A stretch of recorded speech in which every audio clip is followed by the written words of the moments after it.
Hello again, it's Lock Noob and you're watching my side channel, Side Noob, and this is a Bricard Bloctout. It's I think it's like a 14 wafer high security lock from France.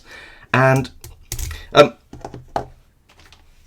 was on Discord and Keycom on there, I think I pronounced that right, sent me a few locks in the post. I did a package opening video on them, and that's included some of the Super Sûreté and the Bloctout locks. So I thought that I would actually gut them because he sent them for me to gut. They are, in this case, partially disassembled or pre-picked, ready for that. The ones that I had previously were lent to me by Vent in Germany as part of their private collection, and yeah, you don't want to mess around with trying to semi-destructively take apart somebody else's locks. So yeah, let's have a look at this Bloctout.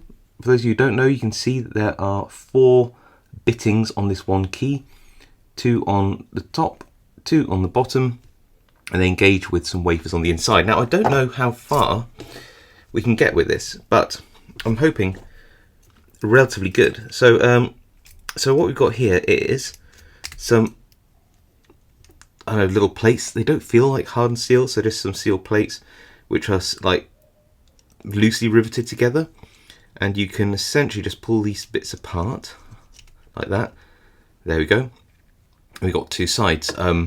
I don't know which side would look at first, so I will try to take this little cam out like that. I hope I can put this back together. It'd be good if I could, but if we can't, then we can't. Right.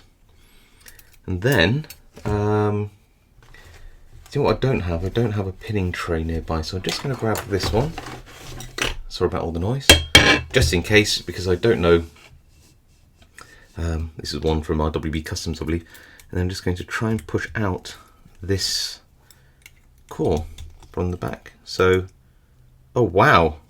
Okay, I didn't expect that at all. Okay, good. So,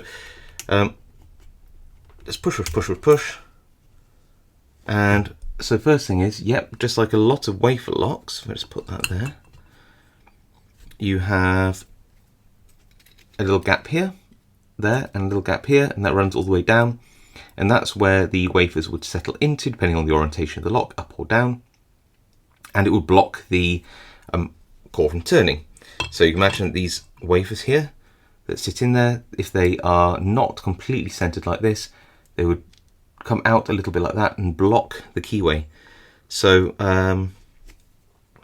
let's have a look at these. Oh, drop one out. Ah, they're stacks of 2. That's interesting. Okay, so let's put the key in here and do a bit of that and just see. Yeah, so I think yep, if I just put the key in and stroke them like that, that is exactly aligned, and that's how it works. And you see, as I move the key, those wafers will come out. You'll also notice plastic core. That's really interesting. Cheap, I guess, but it's interesting. And the key can only be orientated one way because it's got a groove in that aligns with the groove here, the warding in the keyway. So interesting, this one, and it does appear to have 7 wafers. Let's be very careful. I'm going to go wafer 1, 2, 3, 4, 5, 6, 7, or at least do them in pairs and try to make that work. Maybe 1, 2, 3, 4, 5, 6, 7, 8, 9, 10, 11, 12, and then some over here. Yeah, that's probably better, isn't it? Okay, so let's take out some of these wafers.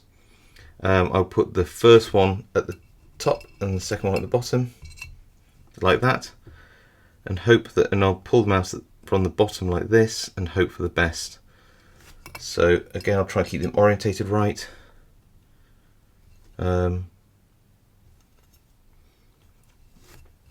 Like that.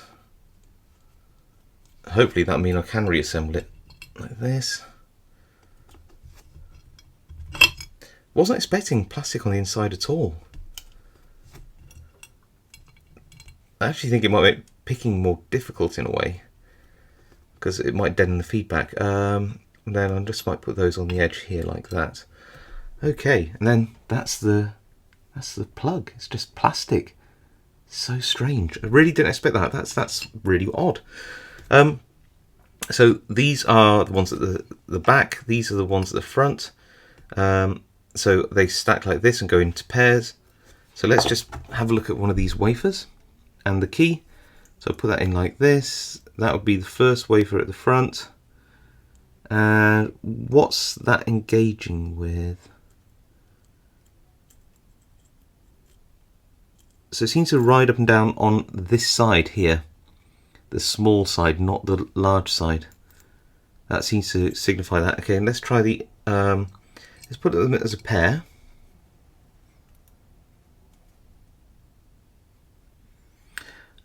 Like that. Would that work?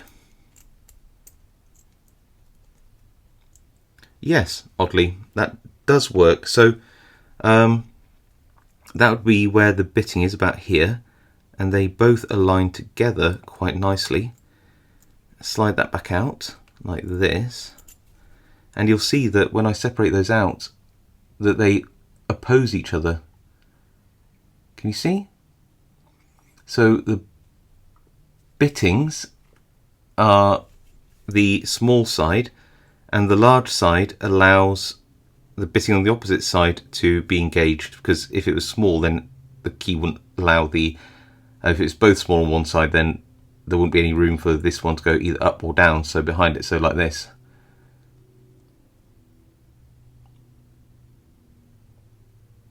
That's really interesting. So yeah, that's so cool.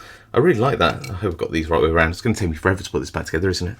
But that is so cool. So there are literally 14 wafers. The wafers have bittings that oppose each other on the same step, so that each side of the key up or down can direct the wafer up or down. Yeah, and there are no springs whatsoever in any of it, which is interesting.